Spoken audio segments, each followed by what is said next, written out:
60 Minutes with Angela starts right now.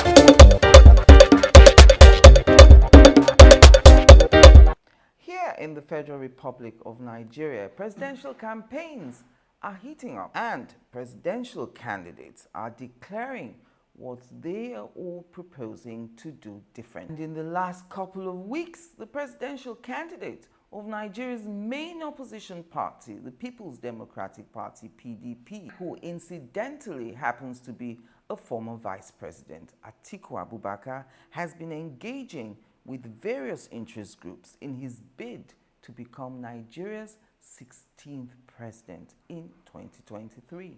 But one major reservation about an Atiku presidency is his stance on privatization. In other words, a President Atiku, many people fear, will sell Nigeria's most prized public infrastructure to his friends and allies. But will he? Well, Dr. Mustapha Akinkunmi, a director at the Center for International Policy Studies, CIPS, at Fordham University in New York City, joins me on the program today.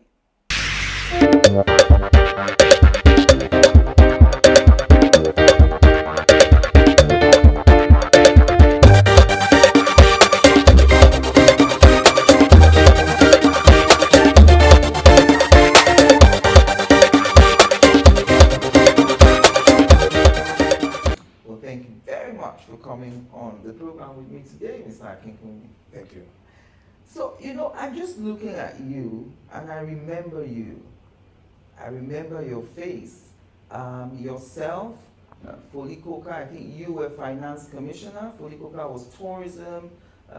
Engineer Muberiola was Transport. Correct. And three of you were the commissioners serving under Governor Akinwunmi Ambode. You're all fired in October 2016. I thought, okay, did he inherit you or did he appoint you? He appointed me. Was it a shock? It wasn't a shock, but look, it's politics. Yes.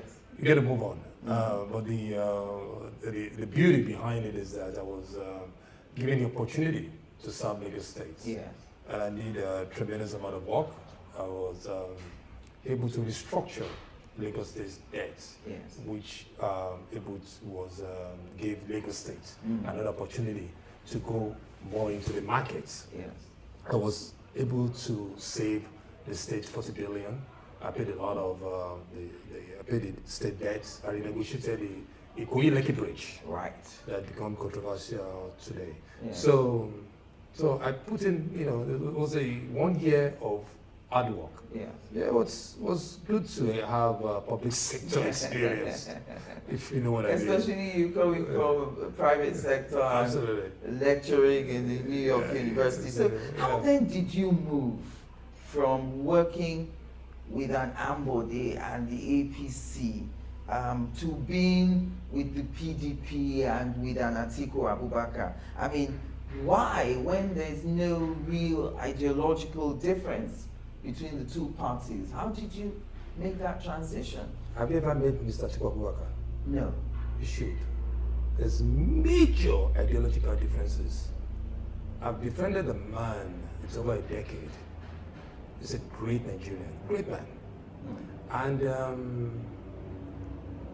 I was recruited to teach at the university. It has nothing to do with it. Yes. I was recruited by the American University in Washington, D.C. Oh. Yeah. And okay, so you're lecturing in American University in Yola. Yola. It's not because has absolutely nothing to do with him. I didn't know him then. I didn't know him. I never met him.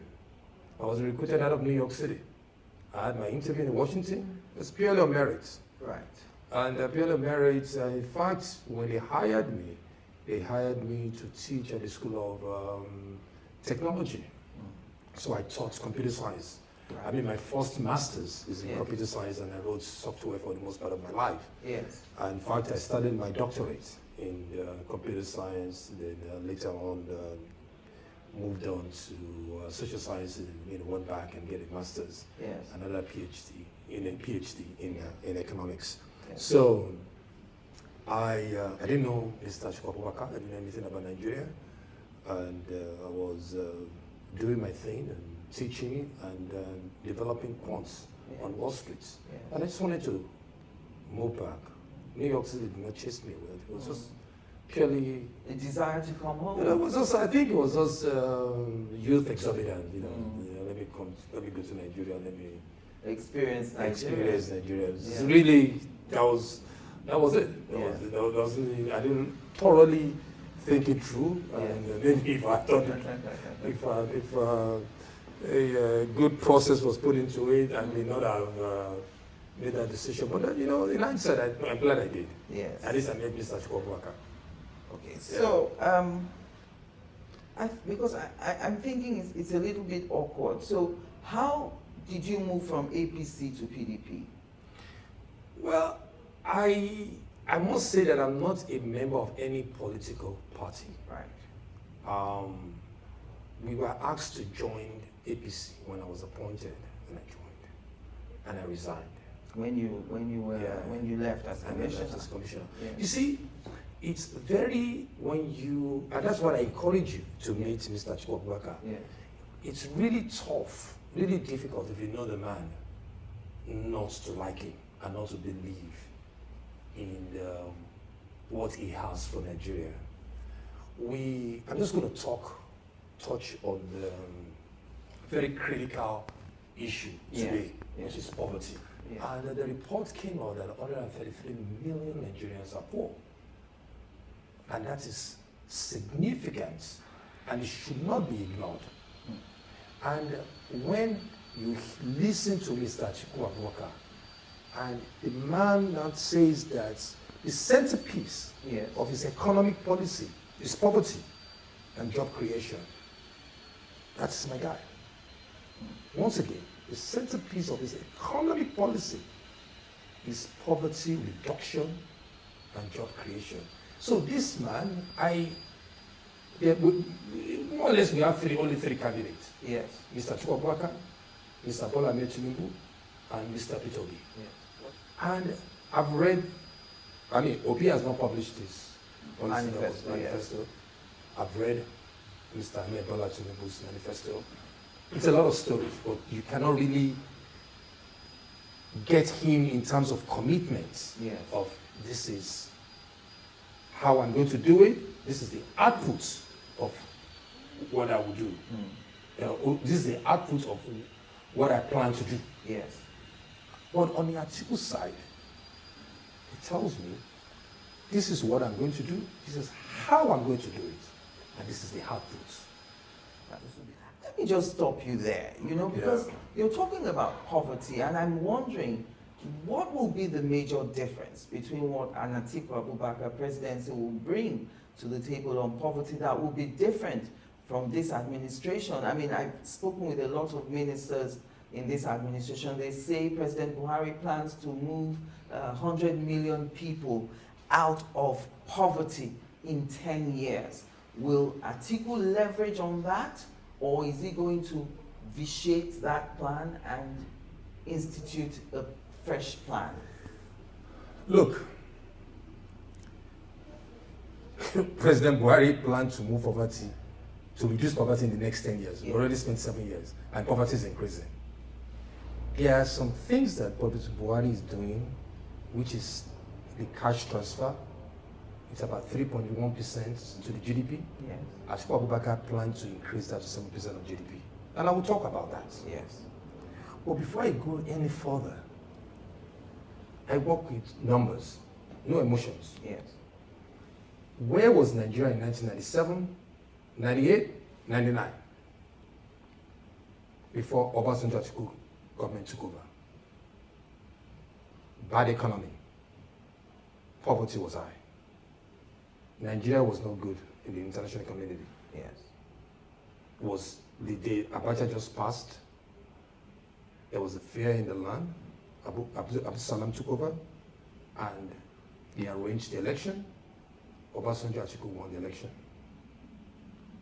Within 8 years, many of us, I was in New York City, many of us started thinking about Nigeria. We all moved to Nigeria. Obasanjo Atiku made that possible. Numbers started improving. They paid off the debt. They paid off Nigerian debt. And guess what? Atiku Abubakar was in charge of the economic policy, economic group, constitutionally. Yes. Then, they hand over the power to Yar'Adua. The poor guy passed away a year, 2 years into the government. Then we had Jonathan. So we all remember Jonathan, was a little bit careless. And all of us wanted Jonathan out. I did not support Buhari. I never did. Because I experienced Buhari as a student. And the policy that he made, because when my father, of blessed memory, made a conscious effort to send me to school in New York, he did that based on the income he was getting from some of his rental income. Yes. Naira depreciated.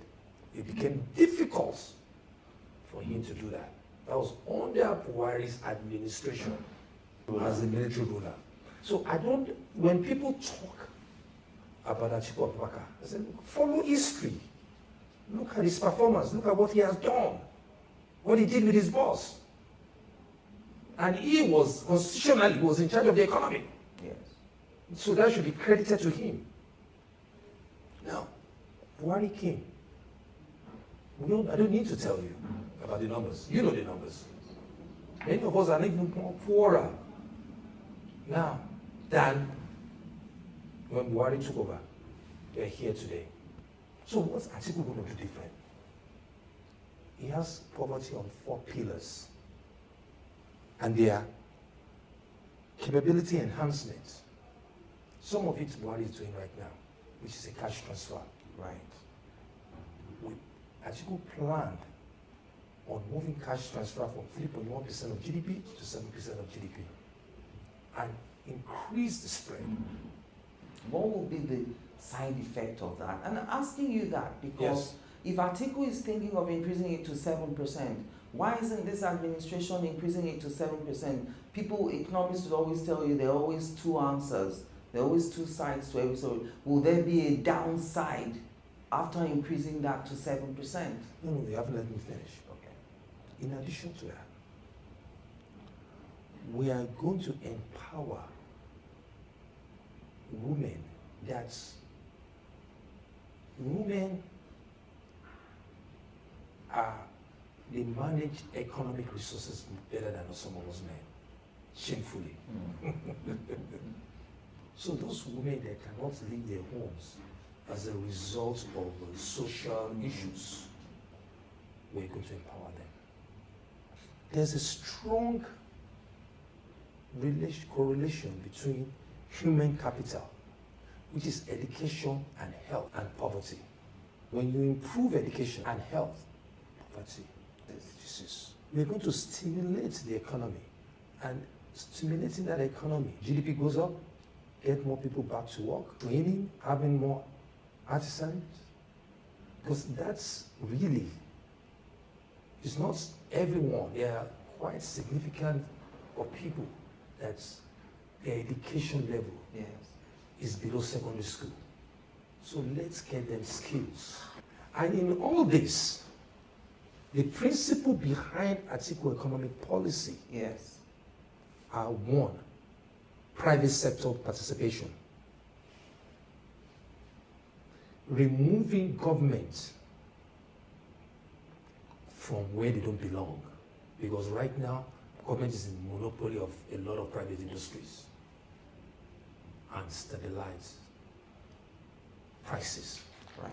That is why he's constantly reaching out to the private sector. And that goes back to the first, your introduction of that is selling government enterprises to his friends. Yes. Because he's engaged in the last couple of weeks, the Nigerian Guild of Editors, Lagos Chamber of Commerce and Industry, the Lagos Business School, and the sum total of everything he's talked about there is privatization, bringing in the private sector. There's a palpable fear out there that Atiku Abubakar is going to sell Nigeria's prized public infrastructure to all his friends and allies. And you know, people are basing this on allegations made by his principal, the former President Obasanjo, and you know, so when people keep hearing him talking about this privatization, it raises suspicion. Is this what he's coming back to do? To sell off everything to himself and his friends? In 2018, 2019, when Mr. Atiku Abubakar came out about NNPC, he made the headline. He said, oh, he's going to sell the NNPC to his friends and families. Fast forward, isn't that what APC just did? But they didn't even do it well. They didn't do it well. Because NNPC, when you privatize, you take it to the market. It's still not been taken. It's not taken to the market, so they don't even understand. This man said, look, I'm going to privatize NNPC. And there's the X amount, significant amount of money that will come to Nigeria, and that will take care of our infrastructure deficits. It will take care of our education, our health. The same thing is said. Yes. Fast forward, 2022, they did it. But they didn't even do it well. Mr. Aliko Dangote has started his own refinery from ground zero. He has launched it. Yes. He's about to go into production. If government had left Kaduna Refinery, don't you think Kaduna Refinery would be refining by now? Yes. So we have to be very careful when we are criticizing. What's those assets? What good is it to the government right now? What good is it to the government? The government is spending more resources to keep them alive, and that is where Mr. Atiku Abubakar is moving towards. Let's have smaller federal governments. Let's push a lot of resources back to the states. Let's get the private sector involved. Let's get the economy running. Let's create jobs. All right. Join us again after the break.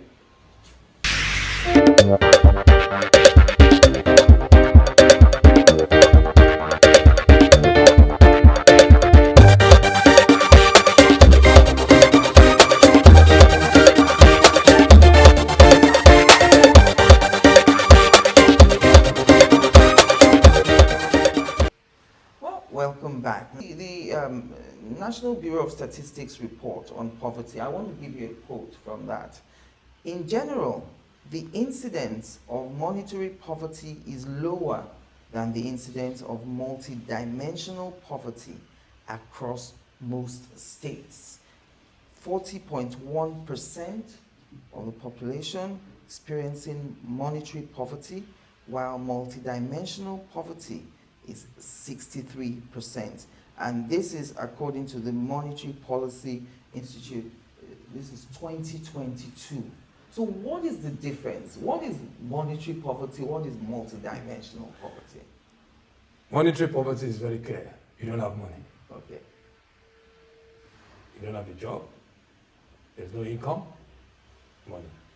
Multidimensional is deeper. Lack of access to sanitation, clean water, school, road network, health. That's why that one is more, 63%. So for significant of Nigeria today, there's poor health facilities. I'm still buying water. Yes. Lagos State is not giving me water. The education system in my local government is quite poor. Healthcare?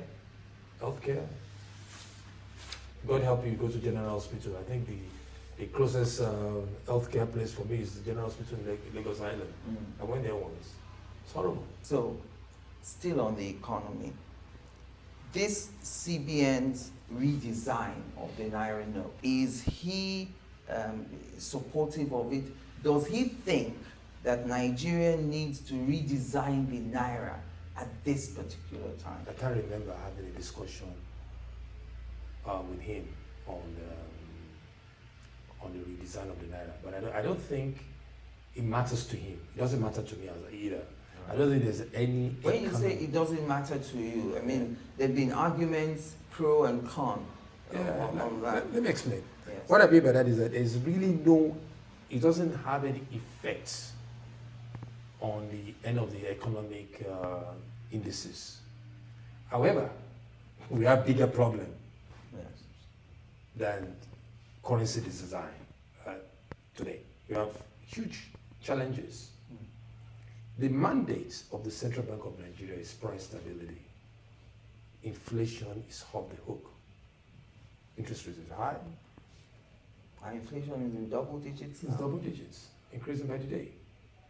So is it Naira design or price stability? Okay, my business sense is not very good, but Yeah. the argument put Yeah. forth is that this inflation, one of the causes of it is because so much money is not within the system. The CBN has printed so much money, but the actual monies in the banks is less than half. So I've been told that if people were hoarding monies under, the ground and in cemeteries and so on, if they bring that money back into the banking system, it will drive inflation down. Look, I don't want to be, I can't tell you that I believe this story. But once again, Yes. I will ask you a straight question. When last did you held a Naira? When last? I'm sure you do transfer. Yes. Significant of the population. CBN has done well in promoting electronic payments. I can't remember last time I have any Naira bill. I can't remember. But aren't you seeing those videos and pictures of monies with 2003 dates on them, disintegrating? Surely that must be a good... Angela, you know better than I mean, there's so much going on the internet nowadays. It's not all the videos and all the stories on the internet that you want to believe. I think, in my opinion, we have bigger issue with design of the Naira. People are poor. Inflation is high. The kids don't have a job. These are real issues. Do you know how many people get into the workforce yearly in Nigeria? 5 million people. And only 10% of them that we can absorb. So what happens to the 4.5 million people? This redesign is only going to affect the poor, the unbanked. So we are even putting more pain on the poor. So when you redesign the Naira, it's them that are affected, not the rich ones. Because the rich they bought all the houses in highbrow areas. And they have converted it to foreign dollars. currency as well. So really, is that the issue we should be discussing? Or should we, I think we should be discussing the poverty issue. We should be discussing job creation. We should be discussing stabilizing the economy. We should be discussing creating jobs for the youth. Now, as far as this economy is concerned, the APC had promised in their change mantra, one of the things that they pushed forward was diversification of the economy. We've seen the Buhari administration, I hope you will agree with me, they've done a lot as far as agriculture is concerned. Is Atiku Abubakar going to continue along that trajectory? If not, what are his plans to diversify the economy? First of all, Atiku, I'm not even going to bother to address APC because we all know the result is very clear today. After 7 years, we are poorer, no jobs, no growth. What's Atiku going to do differently? And that is what, again, is 5-point agenda, and they are interrelated. What is 5-point agenda? Yes. Unity, because we are disunited today. Security, stimulating the economy, education, and restructuring. All these are related, dynamically related. If you don't have security, food stock can't come from the north. Yes. A lot of people are being displaced. Prices goes up. If we're not united, we cannot work together.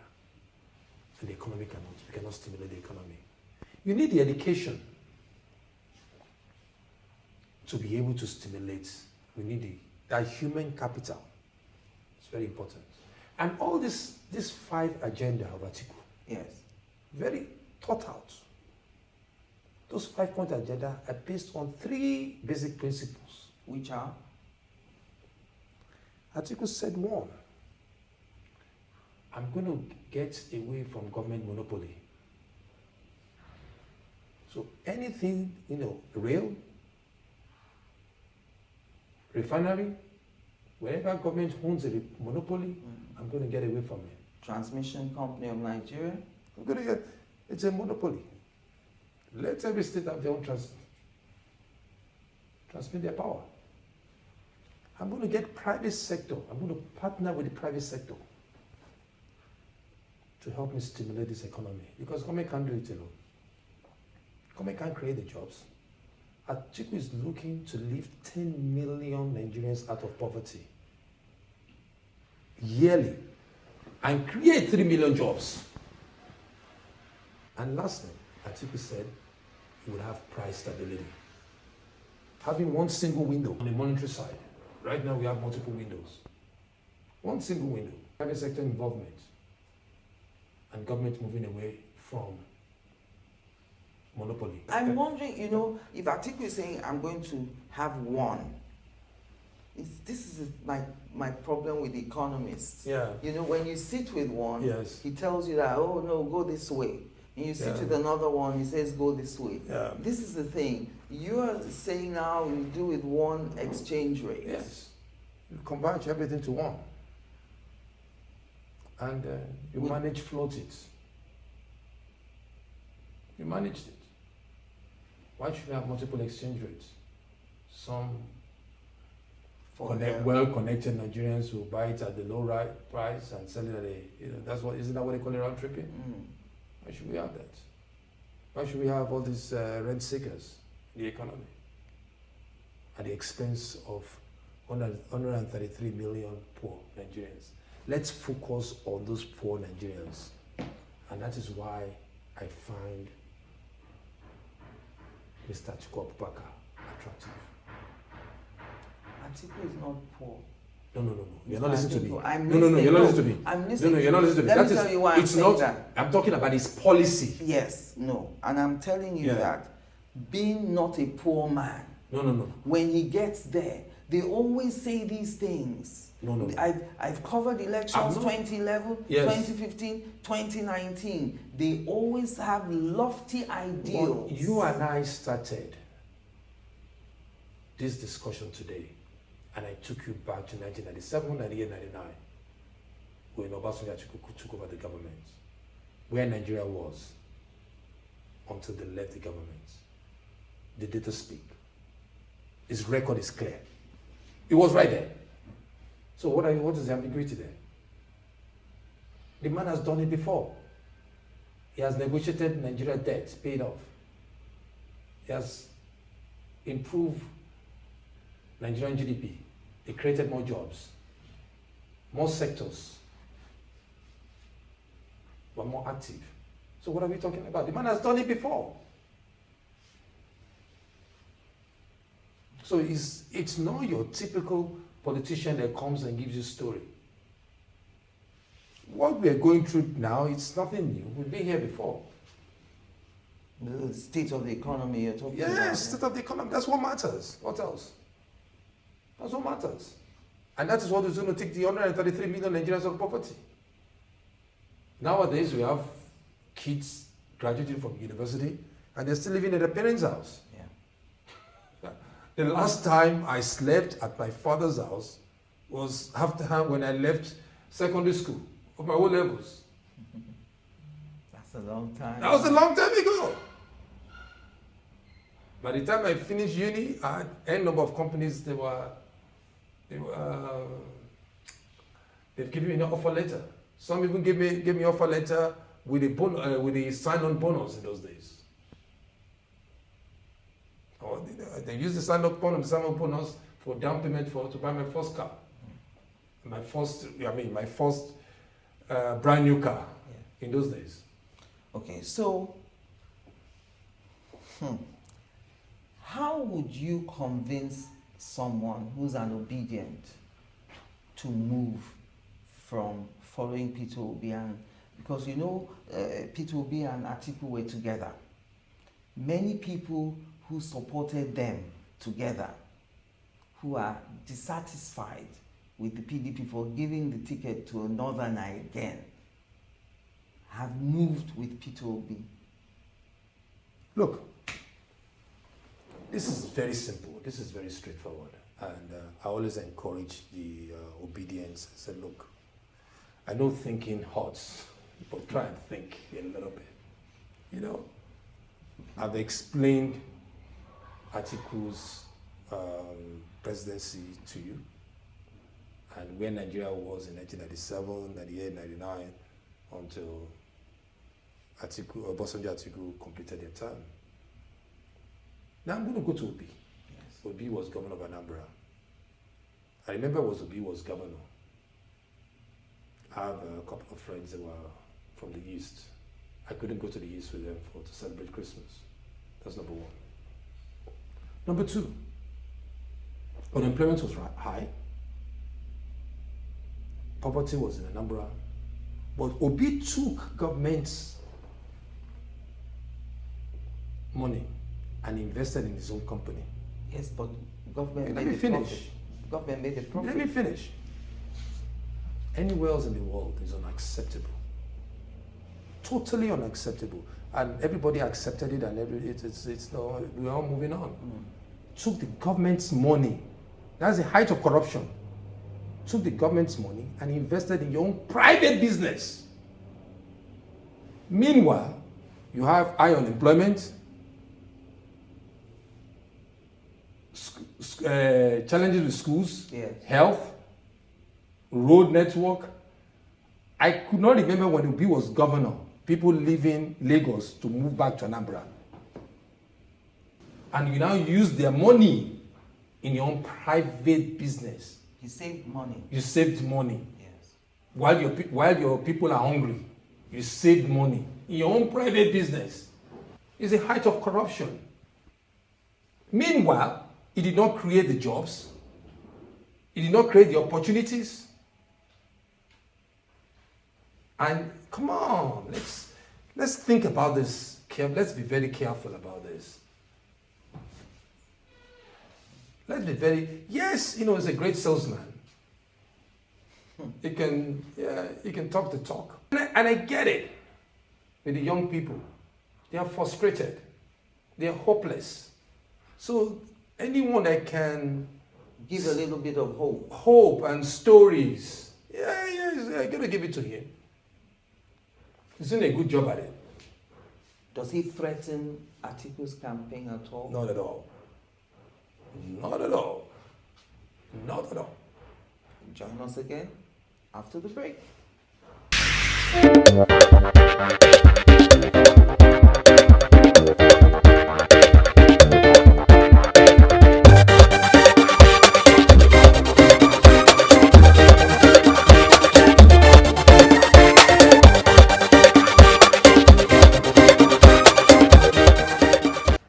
Welcome back. And now that we're talking about threats to the ambition of Atiku Abubakar, is the PDP worried about the threat of incumbency that the APC holds?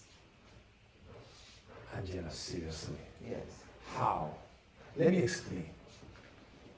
All the macro indices are against APC today. Poverty has increased. So why would I vote a political party that has increased poverty? How? Why should I do that? Poverty has increased. No jobs. We have, on the average of 5 million people to the workforce, we can only absorb 10%. The party is fighting hard. Of course. But I think Nigerians know better. I think Nigerians know better. Yeah, I expect them to fight hard. But look, when they took the government, took over the government, Yes. what was the exchange rate? What is it today? What was rent? What was it today? You can look at all the macro indices. You know, Where does Atiku stand on subsidy?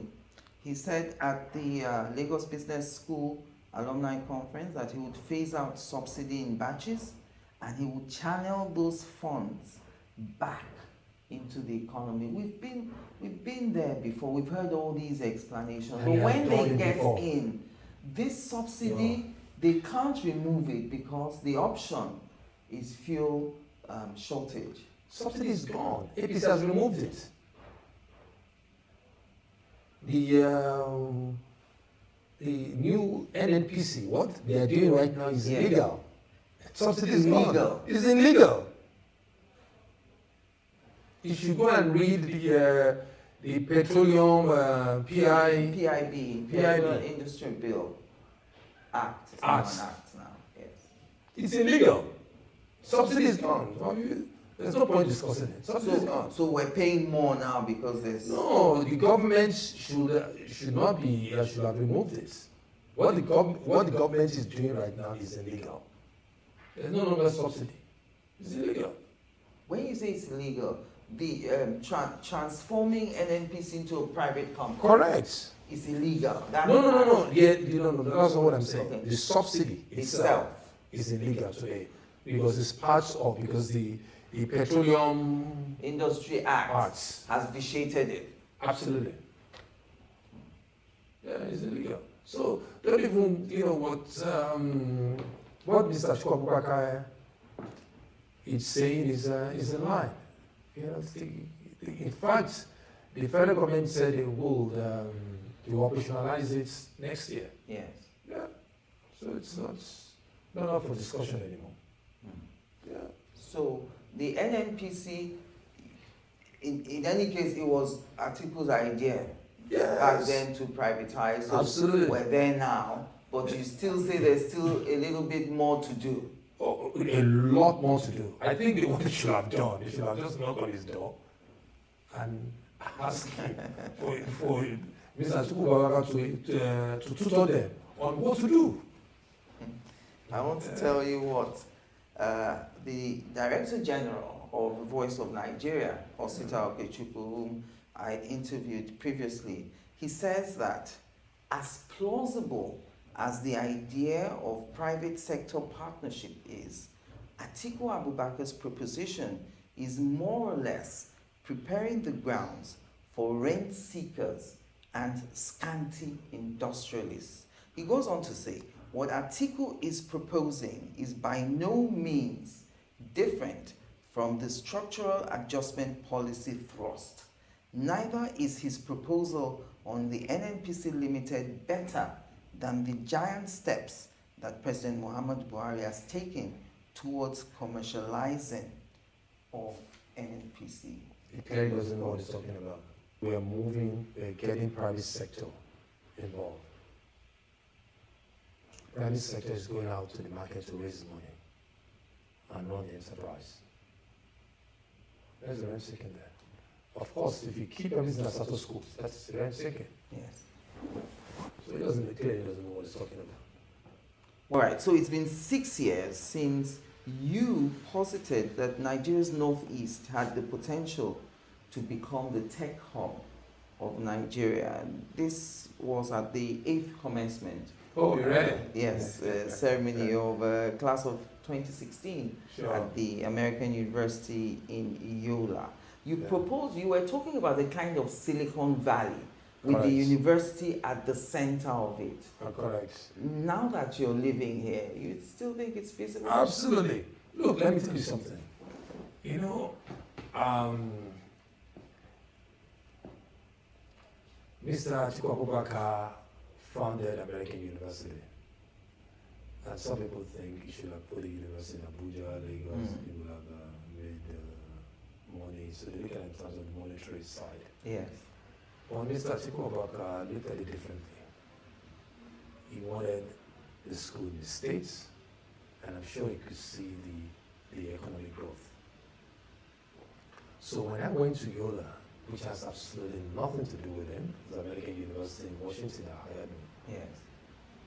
The main road in Yola was a dual road.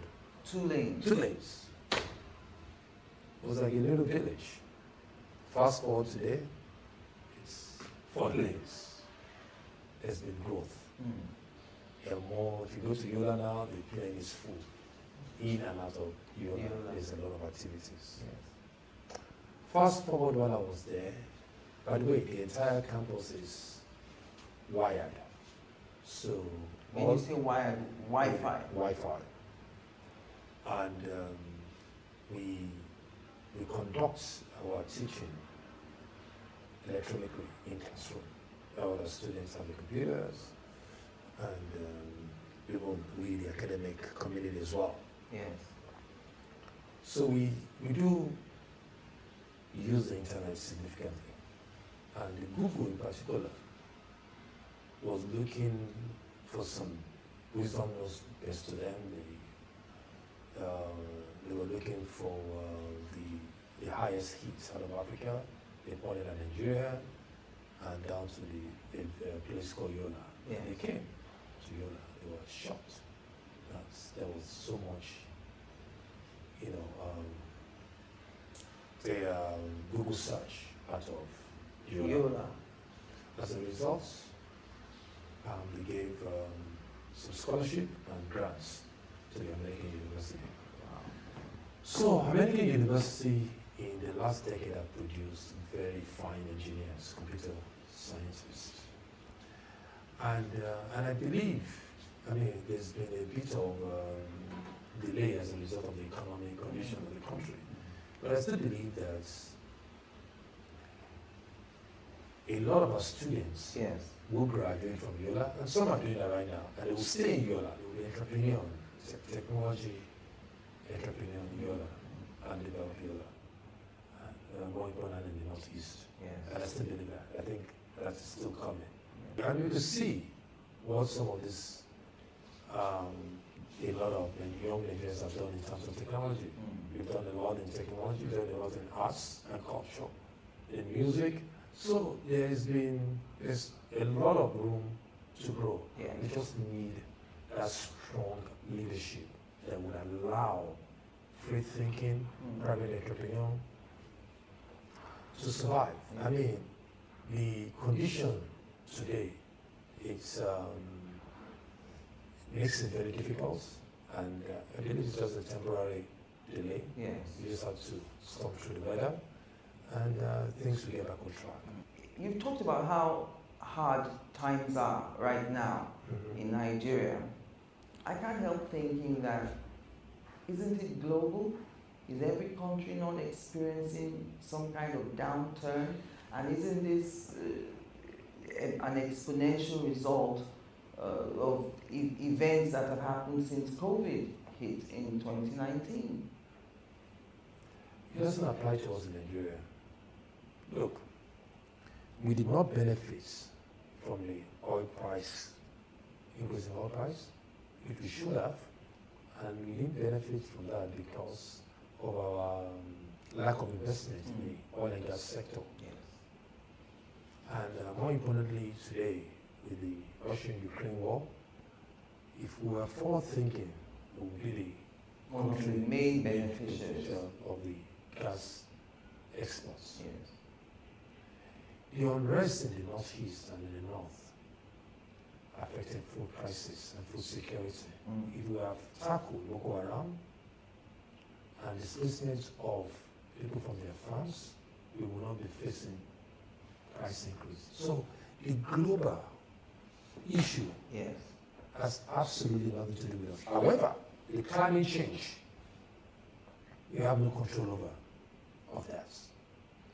In some parts of the south and some parts of the north, in the climate change, whereby some of the lands are becoming more desert, and in the southern parts there are the flooding issues. So, and of course of the gas flaring and the oil and gas challenges in the south side of the country. Yes. So we have our own issue, but we should have benefited from the global economic challenges. It has absolutely, it's a good excuse for our economic managers. They should have done the job. That's what they lash on. But it has nothing to do with us. One of my crew members doesn't want to vote for Atiku because he says Atiku is a northerner and that voting for Atiku would mean 16 unbroken years of a northern presidency. Look, I'm a Yoruba man, I'm a Yoruba Muslim. And I've never seen that northerners in Atiku. I think, in fact, Atiku is more of a Lagos boy than a northerner. His wife, Auntie Titi, she's a Yoruba woman of Osun State. His children, that are some of my friends, they have Yoruba. So I think, and beyond that,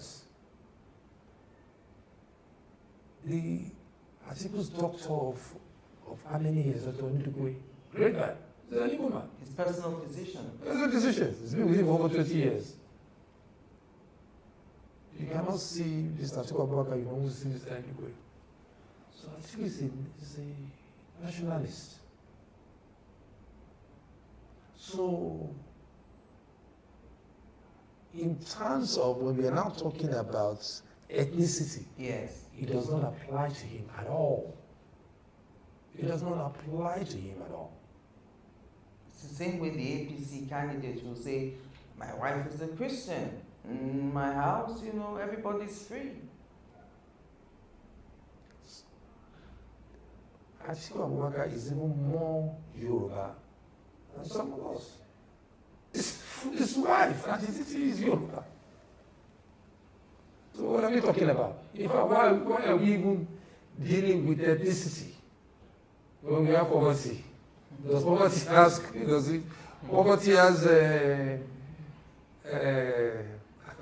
cultural or religious bias?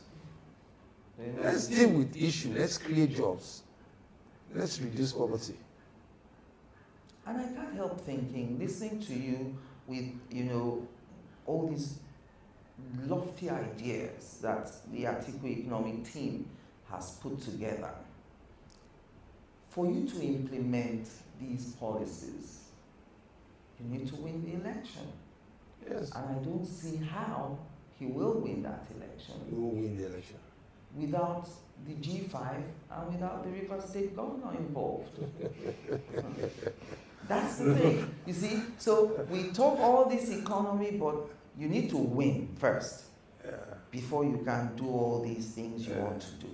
How is Atiku going to handle this wiki G5? Because as far as I'm concerned, Mr. Akinkunmi, I always thought that this election was Atiku's to win or lose. But he seems to be losing momentum, or he has lost momentum because of this imbroglio in the PDP. Look, the issue, I'm not qualified to talk about the issue of Wike and study the policies of it. But I know it's a family affair. They will sort themselves out. Are you confident? Oh yeah. Who's the next president? You say that without equivocation. I've moved beyond that. He's the next president of the Federal Republic of Nigeria. So help me God. I've moved beyond that. He's the next president. The issue with Wike and all the G5 is a family affair. They'll sort it out. I don't subscribe to all the